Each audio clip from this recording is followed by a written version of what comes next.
Plataforma Podcast.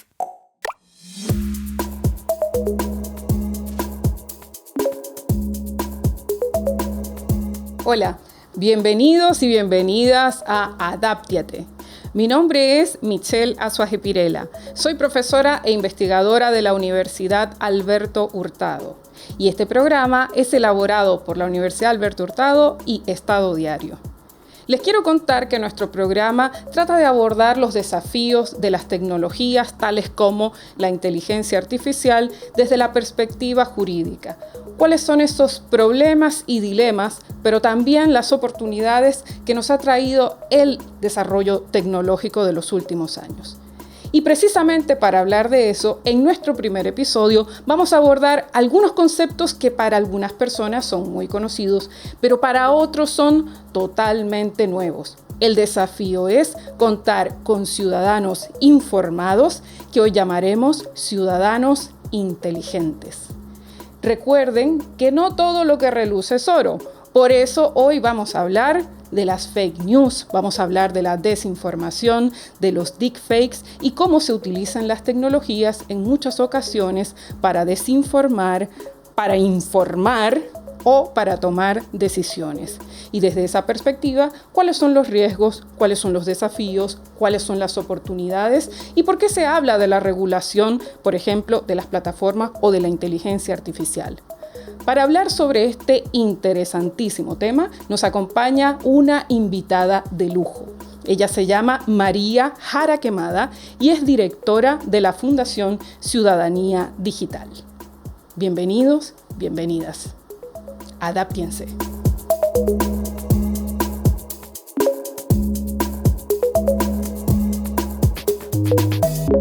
Y justamente para hablar de esos desafíos del ciudadano digital, hoy nos acompaña una invitada de lujo.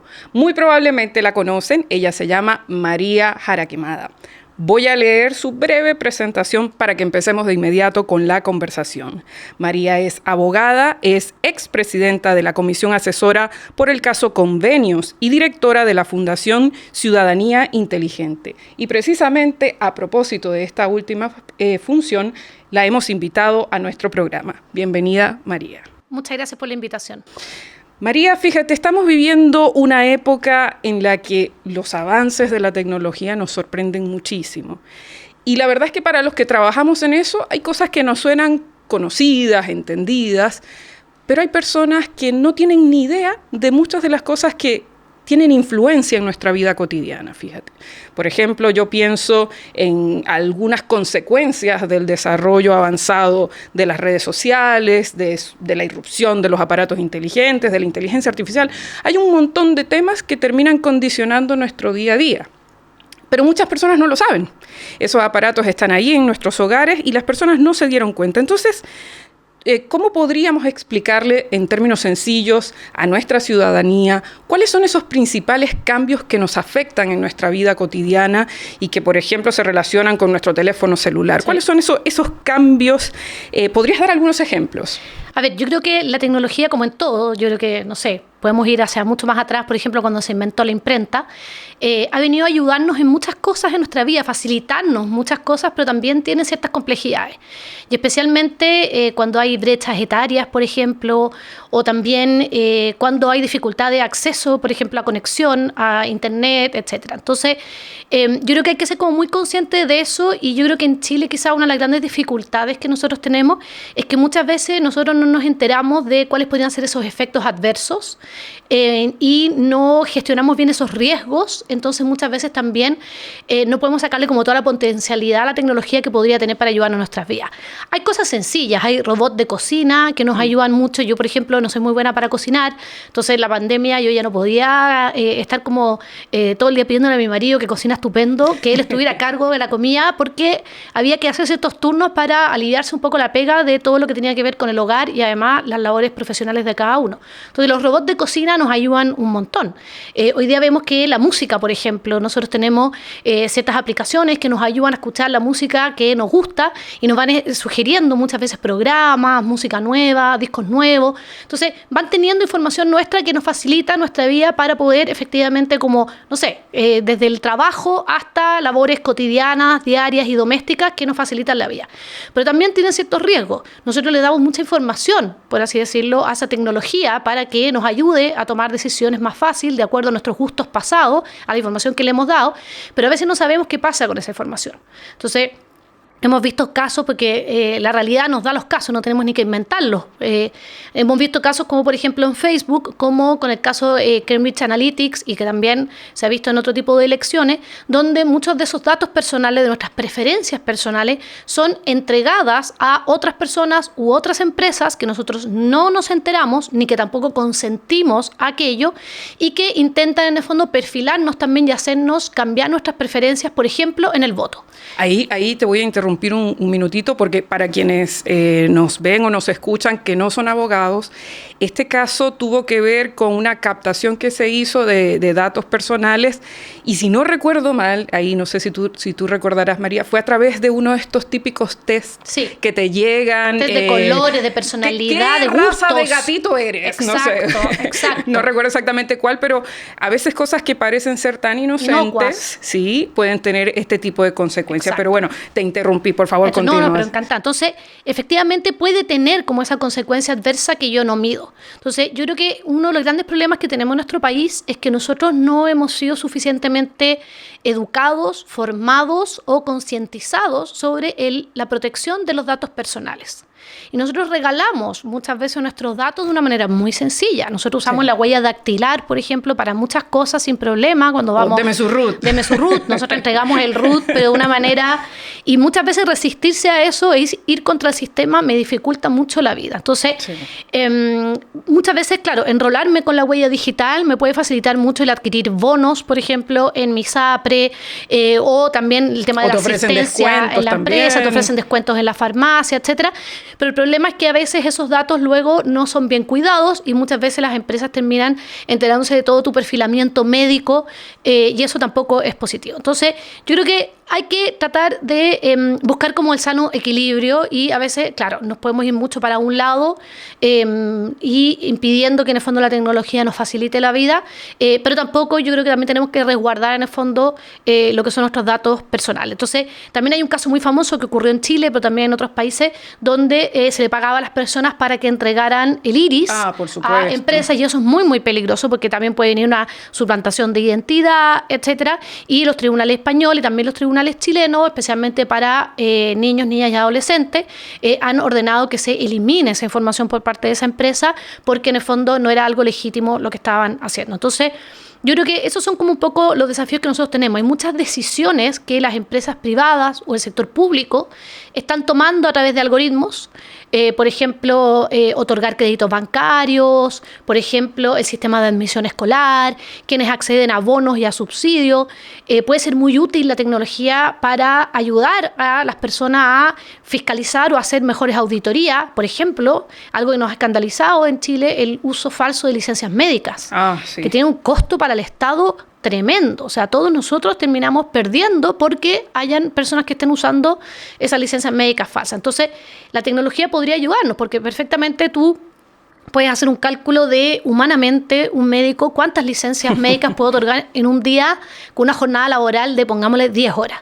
O sea, humanamente hay un número máximo que es creíble. Sobre eso es difícil. Ya tenemos que sospechar. Entonces tú puedes pedirle al algoritmo que te diga, oye, levántame una alerta de cuando las personas estén otorgando más de tal número de licencias médicas, y luego yo, como ser humano, voy a fiscalizar y le voy a pedir a esa persona, deme explicaciones. Entonces, yo creo que lo importante acá es, y algo que se ha dicho mucho, se dijo, por ejemplo, en Congreso Futuro, que se realizó en nuestro país en el mes de enero, que estuvo muy, muy interesante, que en el fondo las tecnologías estén centradas en el ser humano, y no al revés, ¿ya? Y que haya una ética detrás del desarrollo y la aplicación de estas tecnologías. Entonces, muchas veces lo que se requiere es que estas tecnologías tengan supervisión humana. No es dejarle toda la pega y descansar en todo el trabajo en la tecnología, sino, bueno, tiene que haber supervisión humana. Porque, claro, hay personas que quieren llevar esto al extremo y dicen, ¿Para qué necesitamos jueces? Sí, por ahí se había hablado de los jueces inteligentes o los jueces robots. Los parlamentarios también. Efectivamente, sí. Y es muy popular eso, porque si tú piensas, si tú le preguntas a la gente, oiga, ¿y si eliminamos el Congreso y ponemos solo inteligencia artificial, que es más barata? Eso sería el sueño para unos Claro, cuantos. muchas personas te dicen, démosle, hagámoslo, pero hay que poner en alerta Sí. de qué implica eso. Y es que precisamente, qué bueno que llegas a ese punto, porque otro de los grandes desafíos a propósito de lo que comentabas es cómo nos protegemos, ¿no? Y el derecho tiene mucho trabajo por hacer. Uno de esos aspectos que hay que regular es dónde, cuándo y cómo se debe garantizar ese control humano del que tú hablas cuando las decisiones automatizadas afectan a los ciudadanos. Pero hay otra parte del desafío que tiene que ver con nosotros como personas. ¿Qué debemos hacer para protegernos? ¿Cómo nos cuidamos? Porque fíjate que tú hablabas al principio de grupos etarios que tienen más o menos dificultades para acceder a la tecnología o que a lo mejor no están conscientes porque, por ejemplo, un estudiante está consciente de muchos de los grandes problemas actuales, pero alguien que ya hizo su carrera no necesariamente tiene por qué saber lo que está pasando. Entonces, hay muchas noticias falsas, hay mucha desinformación por redes sociales, la inteligencia artificial facilita que cosas que son falsas parezcan reales. Hay mucho por hacer. Por una parte, el riesgo de las decisiones automatizadas, por otra parte, el riesgo de la desinformación, el riesgo del que hablabas del uso no ético de la tecnología. Entonces, el ciudadano de a pie, el ciudadano inteligente del que hablamos el día de hoy, ¿cómo puede estar alerta, por ejemplo? ¿Cómo puede identificar una noticia falsa? ¿Cómo puede no hacerse eco de difundir información que a lo mejor no le consta? Porque pasa mucho, todos tenemos a un pariente que te reenvía la información, reenviado 1000 veces, pero te la reenvía. Miren, esto que pasó, no se me ocurre ningún ejemplo en este momento, pero pasa mucho, sobre todo por los grupos de WhatsApp. ¿Cómo identificamos, por ejemplo, o dudamos al menos de que algo podría ser una fake news? No sé si todos saben lo que es una fake news, si nos puedes contar un poco sobre claro, eso. Lo que pasa es que efectivamente, y yo lo veo, por ejemplo, en el caso de mis padres, que ellos en principio tienden a confiar en lo que está publicado, en lo que le mandan, en lo que se reenvía, etc. Entonces yo creo que lo primero es que yo creo que uno tiene que no ser desconfiado per se, ¿no? A mí no me gusta andar por la vida con desconfianza, ya no... Creo que llegar al extremo de la claro, paranoia, creo que es demasiado complejo y etcétera. Pero sí, en el fondo, sé cómo no confiar a ciegas, sino que entender que efectivamente se ha utilizado mucho las redes sociales y también la tecnología. Por ejemplo, la inteligencia artificial hoy en día te permite hacer videos que la verdad es que son bastante creíbles, de personas conocidas, pueden ser autoridades políticas o conductores de televisión o personas en el fondo que generen confiabilidad en la población, diciendo cosas que no son, y ya sea desde cosas falsas políticas, ¿ya?, hasta estafa económica. ¿Ya? Yo he visto como personas tienen que publicar en sus redes, oigan, ¿saben qué? Me suplantaron la identidad y hay un video muy bien hecho, muy creíble, y estoy pidiendo dinero o estoy llamando a invertir en, ¿ya? Sí. Entonces, de hecho, cuando pasó lo del presidente argentino Javier Milei, hasta sus propios seguidores pensaron que lo estaban suplantando, que le habían hackeado la cuenta, y no, fue real lo que él hizo. En este caso. En este caso no fue fake news, pero mucha gente pensó, porque a veces ocurre eso. Sí. Entonces, yo creo que lo primero es saber que no todo lo que nos llega es verdadero, y también que hoy en día las mismas redes sociales han ido modificándose, han ido como perfeccionándose. O sea, yo creo que eso también es la gracia, que en el fondo nos vamos dando cuenta de cuáles son las debilidades y las vamos perfeccionando, vamos corrigiendo. Entonces, hoy en día, por ejemplo, uno sabe cuando es un mensaje reenviado. Sí, entonces, ahora te aparece ya la marca. Ya sabes que no necesariamente viene de la persona que te lo mandó. Entonces, también preguntar, ¿y esto de dónde viene? Y hoy en día uno se demora segundos en meterse a Google, poner la información y ver si es que medios, por ejemplo, de comunicación que son confiables, están también diciendo lo mismo. Por ejemplo, pienso en el apagón que hubo. Algunas personas, a mí no me llegó, pero a algunas personas les llegó información de que esto era un ciberataque. Entonces, bueno, me meto a Emol o a La Tercera o a cualquier medio digital que queramos y veo, ¿están hablando de algo de eso? No. Ya, entonces al parecer esta información no está verificada, no está chequeada, es un rumor y vamos a ver si efectivamente esto se confirma con posterioridad. Entonces yo creo que hoy en día no nos cuesta mucho hacer eso, no nos cuesta mucho hacer esa verificación sin que implique un trabajo gigante de verificación de datos, no, sino que ir a medios de comunicación oficiales y confiables o incluso la página web de los ministerios, de los servicios públicos, etcétera. Yo creo que eso es lo primero. Hay otras cosas que son muy difíciles de hacer. Si hay un video hecho con inteligencia artificial que parece muy verídico, es muy difícil para mí también poder chequear si es que efectivamente esa persona, si yo no la conozco y no tengo cómo llegar a ella, si es que esa persona en el fondo no es una suplantación de identidad. Entonces, sí, eso es más complejo. Algunas plataformas te ponen la etiqueta, efectivamente, las personas pueden ver en el caso de Instagram, este material fue generado con inteligencia artificial, pero no todo el mundo cumple, y eso es lo que en el mundo ideal querríamos, ¿cierto? Por eso se habla de que debiera haber cierta regulación. Porque si tú miras, nosotros hoy en día ya tenemos leyes e instituciones que en teoría nos protegen de esas cosas. Pero lamentablemente eso implica que tendríamos que ir a juicio, etcétera, y eso también es una carga para una persona común y corriente tremenda. Entonces yo creo que también necesitamos ir como evolucionando, ir adaptando en el fondo nuestra institucionalidad a esta nueva realidad, y también necesitamos exigir éticamente, yo creo, ciertos comportamientos. O sea, yo creo que no está bien que una persona que está postulando a un cargo de elección popular o que está en un cargo público, por ejemplo, deliberadamente omita información o deliberadamente falsea información. Yo creo que no está bien. Hubo un caso de un político en la India, de un candidato, no sé si lo conociste, que simuló a través del uso de deepfakes, que son estos videos falsos de los que tú hablabas, generados con inteligencia artificial.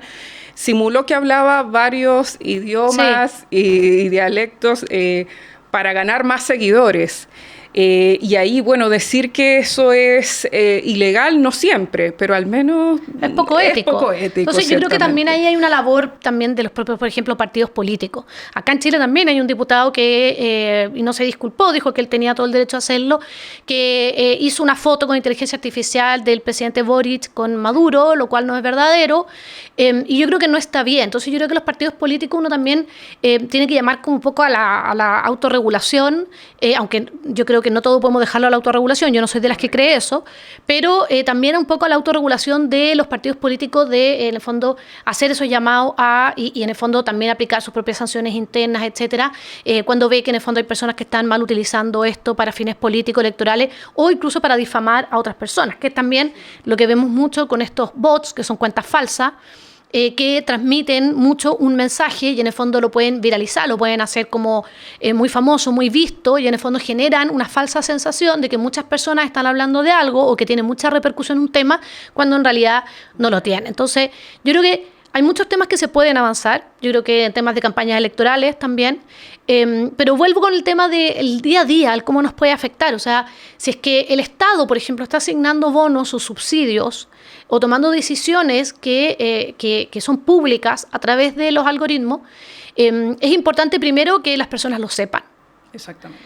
Cuáles son, en el fondo, cuáles son los estándares o cuáles son los criterios que está utilizando para tomar estas decisiones. Y también que el Estado, en el fondo, esté verificando constantemente de que la inteligencia artificial puede fallar tal como la humana, no esté fallando.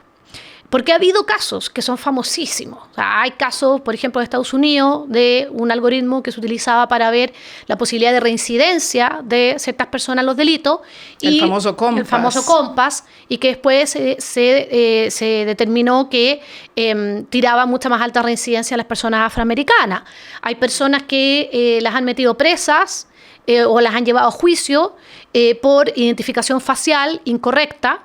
Entonces hay personas, por ejemplo, en Paraguay ahora hubo un estudiante hace poco que la inteligencia artificial, la identificación facial luego confundió con un delincuente prófugo. En Buenos Aires también pasó.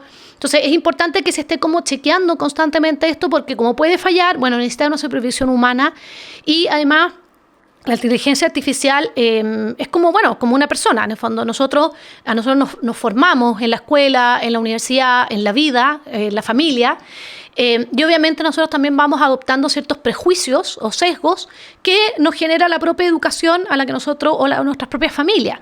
Y la inteligencia artificial también.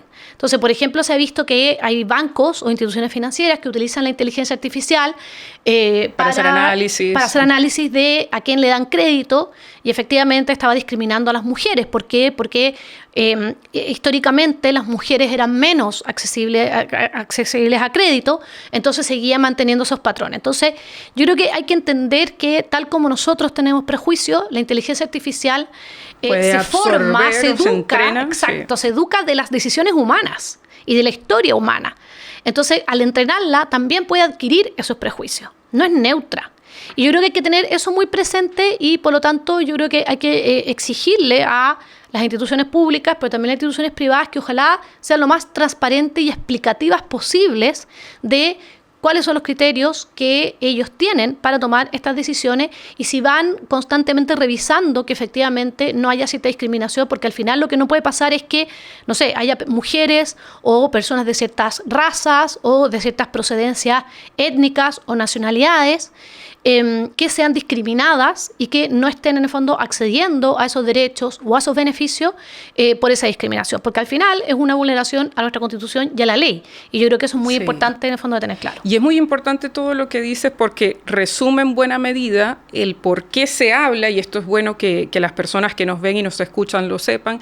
Es por esto que se habla mucho de la regulación de la inteligencia artificial, porque cada vez existen más programas informáticos que se utilizan para la toma de decisiones tanto en el sector público como en el sector privado, pero que terminan por afectar derechos y el acceso a oportunidades importantísimas, como el acceso al sistema educativo, el acceso a tu primera vivienda. En el caso que mencionabas de Compass, a veces se determina en otros lugares del mundo, especialmente la pena que alguien obtiene por cometer un delito o el acceso a beneficios. Entonces, no se usan inocentemente estas tecnologías. En algunos casos debemos garantizar ciertos estándares, y por eso se habla de la regulación de la inteligencia artificial, que incluye, entre otros principios, muchas de las cosas que tú mencionabas efectivamente. Por eso lo quiero recapitular para que nuestros auditores puedan estar atentos. Se habla de derechos a la transparencia algorítmica, derecho a que te expliquen y que te informen que está siendo objeto de la toma de una decisión automatizada para que tú puedas ejercer ciertos recursos, por ejemplo. Entonces, por eso es importante, y aunque es difícil, por eso es importante al menos reflexionar sobre qué es lo que hace falta en esto de la regulación de la inteligencia artificial. Y digo que es difícil porque siempre mencionan por ahí que esto puede ser como un obstáculo para la innovación, porque la tecnología también tiene sus aspectos positivos. Yo siempre pongo un ejemplo muy simple, que no es inteligencia artificial, pero es muy simple. Así como tú hablabas del robot de cocina, yo tengo este robot aspiradora que me hace el aseo a la casa. Tengo un lavavajillas que lava la loza. Es decir, hay cosas que tenemos, son ejemplos muy sencillos, pero hay cosas que tenemos a las que no queremos renunciar. Y suponen algún sacrificio, pero ese sacrificio no debe en ningún caso afectar derechos fundamentales. Entonces, de ahí la importancia de capacitar a las personas, de que las personas sepan que estas discusiones existen, cómo les afectan, dónde están los desafíos y dónde están las oportunidades. Y hablando de capacitación, ¿a ti se te ocurre, además de programas como Adáptate, qué otras cosas podemos hacer para capacitar a nuestros ciudadanos inteligentes? Mira, yo creo que, primero, esto tiene que entrar en la educación temprana. Yo tengo un hijo de 8 años y a mí me hace todo el sentido que en la propia escuela, en el colegio, se le empieza a hablar de estos temas, porque ellos cada día más empiezan a lidiar con estos temas. ¿Y te ha dicho tu hijo, es que esto lo vi en TikTok? Bueno, yo me hace hacerle, ayer de hecho, él me hizo hacerle un video donde él presentó unas noticias y después me decía, súbelo. Entonces, él obviamente no tiene redes, no tiene teléfono, y yo cada día le digo que hasta los 18 años ya estoy llegando casi. Pero, claro, a él le falta como entender por qué nosotros queremos restringirle ese acceso a las redes. Entonces yo creo que efectivamente hay que educarlos en eso, en la potencialidad, pero también en los riesgos que hay y en usarlo de manera responsable, y que uno tiene que tener un autocuidado, tal como a uno, no sé, le decían cuando era pequeña, si se te acerca una persona que no conoces y te ofrece un dulce o te dice que te subas a su auto, tú no puedes hacerlo, y eso yo se lo digo. Bueno, es un poco lo mismo, es cuál es el peligro que tiene de que alguien que tú no conoces te contacte o que tú expongas muchos temas de tu vida privada ante personas que tú no conoces, cómo restringir un poco eso, etcétera. Entonces yo creo que eso es, pero también hay mucho miedo de cómo puede en el fondo desplazar laboralmente a personas la inteligencia artificial, y que lo está haciendo, ¿ya? Entonces también, bueno, cómo podemos hacernos útiles también en el sentido de que yo mañana, porque necesitamos humanos, necesitamos personas que estén educando la inteligencia artificial, entrenándola, creándola, pero también supervisándola.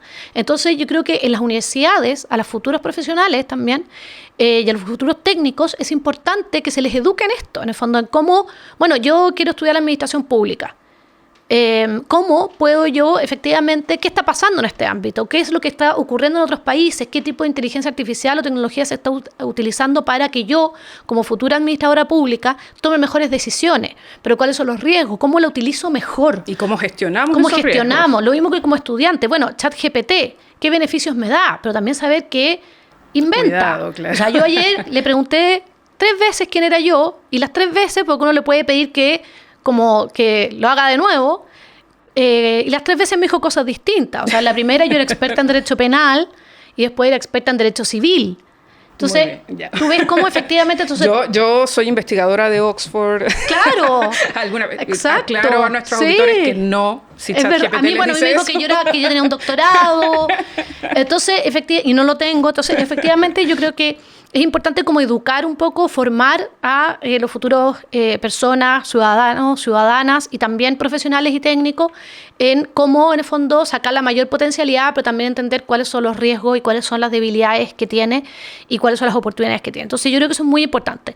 Pero también a la ciudadanía en general. O sea, yo creo que es importante saber que nosotros podemos ser manipulados tanto para tomar decisiones comerciales o de consumo, de consumidores, como decisiones políticas, y cómo en el fondo no queremos que eso ocurra. Entonces, yo creo que ahí hay una labor también en el fondo de la academia, de los medios de comunicación, de las instituciones públicas, de las instituciones privadas, y también llamar a la ciudadanía a castigar, creo yo, porque yo muchas veces creo que a veces el reproche social o la sanción social a veces terminan siendo más relevantes que muchas veces sanciones penales o criminales, etcétera. Entonces, yo creo que efectivamente cuando uno vea que... exigir más calidad en la información. Más calidad en la información, y bueno, uno puede sancionar con el consumo a empresa, uno puede sancionar con el no voto a políticos, porque al final del día yo creo que uno tiene que mostrar que las cosas tienen costo y que nosotros queremos tener entidades públicas y entidades privadas que sean responsables. Entonces yo creo que eso es un tema no menor. O sea, hay obviamente hay, no sé, empresas que tienen una suerte como de monopolio o de posición dominante. Uno no puede como, ya nos salimos todos de Facebook, eso no ocurrió y no va a ocurrir. Pero sí, efectivamente, Facebook tuvo se dio cuenta cuando ocurrió lo de Cambridge Analytics y cuando no ocurrió otras cosas más. O sea, en Birmania, por ejemplo, tuvo problemas de que Facebook fue utilizado por personas sin escrúpulos para incentivar matanzas étnicas, ya en ciertos momentos. Y en el fondo Facebook después efectivamente tomó medidas para que este tipo de cosas no ocurrieran o se dificultara que ocurrieran en el futuro, y tuvo que dar muchas explicaciones. Y la sigue dando. Y la sigue dando. Entonces yo creo que efectivamente nosotros también tenemos que un poco pasar la cuenta. Cuando veamos, yo creo que no solo tenemos que descansar en los tribunales y en las sanciones, etcétera, sino que también tenemos que exigir en el fondo cierta responsabilidad de parte de nuestras instituciones públicas y privadas cuando utilicen esta información o cuando utilicen esta tecnología. Pero también, como dice la doctora Polo, hay que educarse, uno tiene que educarse. Muy bien. Y yo creo que hoy en día es cada día más fácil. O sea, uno efectivamente, muchas universidades o muchos medios de comunicación o incluso entidades públicas ofrecen tutoriales gratuitos para uno poder entender mejor cómo utilizar bien ciertas herramientas. Hoy en día uno puede formarse en cómo utilizar de mejor modo ChatGPT sin caer en sus alucinaciones o en cuando inventa información, pero cómo puede usarlo, por ejemplo, para pedirle recomendación de literatura, así como una especie especie de asistente de investigación, si es que yo estoy haciendo un trabajo para la universidad, pero que me dé información real, cómo puedo utilizarlo y después contrachequear esa información. Entonces, yo creo que hoy en día hay bastante material que nosotros podemos utilizar para autoeducarnos y yo creo que eso es muy importante. Muchísimas gracias por todas estas reflexiones para ir cerrando nuestro episodio de hoy. Bueno, recordar algunos conceptos importantes porque parte del desafío de Adáptiate es adaptarse. Tenemos que adaptarnos a estos nuevos desafíos, entender conceptos, estar alertas. No queremos alarmar a las personas, pero sí que las personas sepan, ojo ahí. Y, por ejemplo, hoy hemos hablado de decisiones automatizadas en el ámbito de las finanzas, en el ámbito de la educación, de la banca. Hemos hablado de instituciones del sector público que utilizan algoritmos para tomar decisiones que pueden cometer errores, tener sesgos y afectar nuestros derechos. Y por eso tenemos también el desafío de una regulación para la inteligencia artificial de la que tanto se habla. Hemos hablado de noticias falsas, fake news, de deepfakes. Hemos hablado de muchas cosas que se van a estar repitiendo también a lo largo de los episodios de Adáptiate, pero bueno, ya sabemos entonces que nuestros ciudadanos del futuro, nuestros ciudadanos inteligentes que se quieren adaptar, tienen que conocer algunos de estos conceptos porque nos queda muchísimo por hacer. Te queremos agradecer, María, por esta rica conversación que hemos tenido, llena de desafíos, pero también que puede ver las oportunidades, y los dejamos invitados para un próximo episodio de Adáptiate. ¿Y tú ya te adaptaste? Hasta el próximo episodio.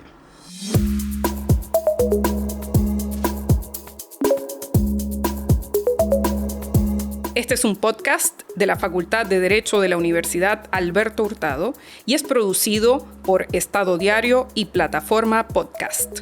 Apoyan la Cátedra Legal Tech de la Universidad Central, el Núcleo Constitucional y el Centro Interdisciplinar de Políticas Públicas, CIP, de la Universidad Alberto Hurtado.